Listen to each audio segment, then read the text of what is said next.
Bonjour à tous, je vous propose un tuto sur le piano, plus précisément un cours d'initiation au piano et également au solfège. Je vais vous expliquer ce que c'est une portée, les notes, la clé de sol, la clé de fa et différents termes liés à la musique. Alors, tout d'abord, donc je vous ai noté ici sur mon clavier les notes. Donc on va avoir Do, Ré, Mi, Fa, Sol, La, Si, Do. Donc toutes ces notes-là forment une gamme, hein. Do, Ré, Mi, Fa, Sol, La, Si, Do. D'un point de vue solfège, donc en fait on a une portée qui correspond aux 5 lignes. On va avoir le Do qui est la note tout en bas, le Ré qui va être en dessous de la première ligne, le Mi qui se situe sur la première ligne, le Fa entre les deux lignes, le Sol sur la deuxième ligne venant du bas, le La sur entre la deuxième intervalle ici, le Si qui se situe sur la troisième ligne venant du bas, et le Do dans l'espace là avant l'avant-dernier ici. Alors ça, c'est valable pour une clé de sol, c'est-à-dire une clé de sol, c'est souvent ce que va jouer votre main droite qui se situe là, entre Do, La et Do, La. Et en fait, la clé de sol, ça représente un repère. Un repère, puisque ici, vous allez avoir le sol, et ça vous permet de savoir que votre gamme, elle est plutôt... voilà, on a le sol qui est là, donc forcément, on va avoir le Fa qui est juste en dessous, le La qui est juste au-dessus. Donc en fait, la clé de sol représente un repère. De la même façon, la clé de Fa est un repère exclusivement et souvent... Bon, donc pour la main gauche, et donc en fait le Fa va se situer ici, donc c'est un repère, voilà, si je suis en dessous, j'ai une note en dessous, et que j'ai ce signe là, je sais que je suis en clé de Fa, donc si je suis en clé de Fa, si j'ai une note juste en dessous, c'est un Mi, si c'est une note juste au-dessus, c'est un Sol. Donc ce qu'il faut toujours au départ, c'est bien vérifier si je suis en clé de Sol ou en clé de Fa, pour savoir où se situe ma gamme, comment va se situer ma tonalité. Alors on a une noire qui en fait correspond à un temps, donc c'est-à-dire, voilà, là j'ai fait une noire. Ensuite, j'ai ce qu'on appelle une blanche qui vaut 2 temps, donc une blanche, ça va durer 1, 2. Voilà. Ensuite, j'ai une ronde qui vaut 4 temps, donc 1, 2, 3, 4.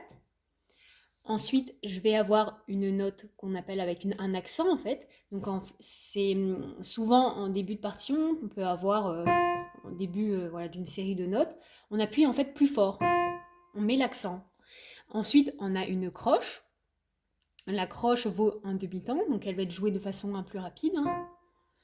Ensuite, on a une noire prolongée qui vaut un temps et demi, et une noire piquée qui est aux alentours d'un temps. Donc noir prolongé et noir piqué, ça va souvent être plutôt ça.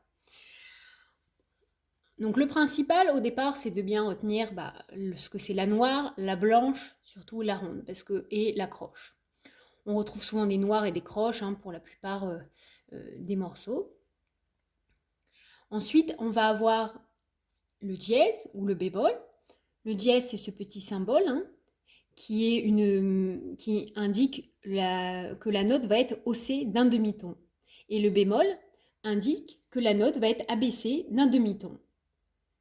Et selon où elle se situe, par exemple là, on voit que le dièse, le petit carré interne, se situe sur le Do. Donc on va voir Do dièse. C'est souvent indiqué en début de portée, c'est-à-dire à côté de la clé de sol, c'est ici que vous retrouvez votre dièse. Vous regardez où se situe le dièse. Donc ici, Do. Donc vous allez voir des Do dièses tout le long du morceau. Ici, par exemple, je vous ai donné un exemple du bémol.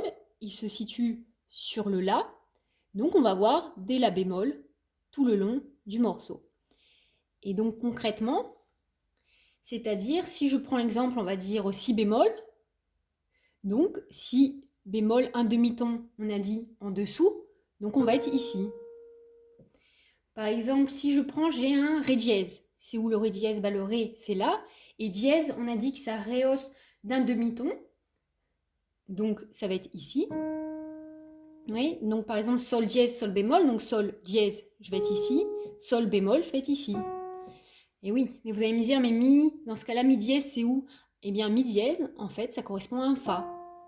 Tout comme Fa bémol, correspond à un Mi.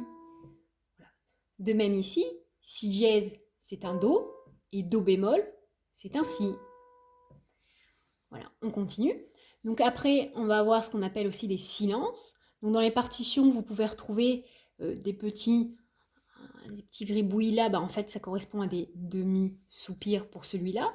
Soupir pour celui-là, juste en dessous. Après, on va également avoir donc, une demi-pause et une pause.